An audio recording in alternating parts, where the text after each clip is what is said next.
Big boss के घर में बीते एपिसोड में आयशा ने कई बड़े खुलासे किए, जहां उन्होंने मुनव्वर पर कई आरोप लगाए दोबारा से, और ये भी बताया कि 9 साल की उम्र में वो मोलेस्टेशन का शिकार भी हुई थी। जी हाँ, बीते एपिसोड में आयशा ने मुनव्वर पर पहले ये एलिगेशंस लगाए कि घर के बाहर उनके कई रिश्ते हैं जिसके बारे में किसी को नहीं पता है और वो सबको धोखे में रखते हैं, और मुनव्वर ने ये क्लेम भी किया था कि वो उनसे शादी करेंगे, लेकिन रातों रात उनका प्यार भी पलट गया और नेशनल टेलीविजन पर जो उन्होंने बात कही थी वो उससे भी मुकर गए और अब वो मेरे साथ नहीं रहना चाहते हैं। इसके बाद आयशा ने ये खुलासा भी किया कि जब वो सिर्फ 9 साल की थी तब वो मोलेस्टेशन का शिकार हुई थी, जिसके बाद से वो खुद को किसी भी बुरी चीज से बचाए रखती है। आयशा ने अंकिता से कहा कि उसने अपनी गर्लफ्रेंड नाजिला को मेरे साथ रहने के लिए जो वजह बताई है, मुझे उम्मीद है कि आप समझ रही है कि मैं क्या कह रही हूँ। जब मैं 9 साल की थी तो मुझे मोलेस्ट किया गया था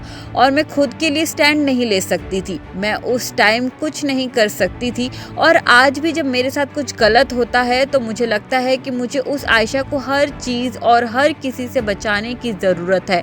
आयशा ये सारी बातें अंकिता लोखंडे को बताते हुए रो पड़ती है, जिसके बाद आयशा इस बारे में आगे बात करते हुए मुनव्वर पर बोलती है कि ये इनका पैटर्न है।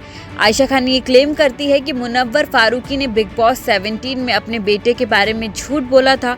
ये यूज़ एंड थ्रो वाला नेचर है इनका। जब आपको इमोशनल सपोर्ट की ज़रूरत होती है तो आपने मेरा इस्तेमाल किया और जब आपको दूसरे लोग मिले तो आपने मुझे अपनी लाइफ से हटा दिया। इसके बाद आयशा कहती हैं कि मुनव्वर ने नाजिला को जो सारी बातें बताई हैं उनमें उन्होंने ये भी कहा कि मुनव्वर मेरे साथ सिर्फ फिजिकल रिलेशनशिप बनाने के लिए ही रहते हैं। उसने उसे मेरे बारे में बताया कि कोई इसके जैसी लड़की के साथ क्यों होगा। ये वो शब्द हैं जो उन्होंने मेरे लिए इस्तेमाल किए थे। ये सारी बातें आयशा ने अंकिता को बताया, जिसके बाद एपिसोड में ये भी देखा गया कि मुनव्वर ने रोते हुए सारे एलिगेशंस को अपनाया, हर चीज़ को एक्सेप्ट किया, बोला कि हाँ मैंने धोखा दिया था आयशा को और आयशा से माफ़ी भी मांगी। ये भी कहा कि मैं ज़िंदगी भर आपका गुलाम भी बनकर रह सकता हूँ, आप बस मुझे माफ़ कर दे। जिसके बाद आयशा उठकर चली जाती है। सब लोग उसको रोकते हैं लेकिन वो कहते हैं कि ये सारी चीज़ें इनके ड्रामे का हिस्सा है।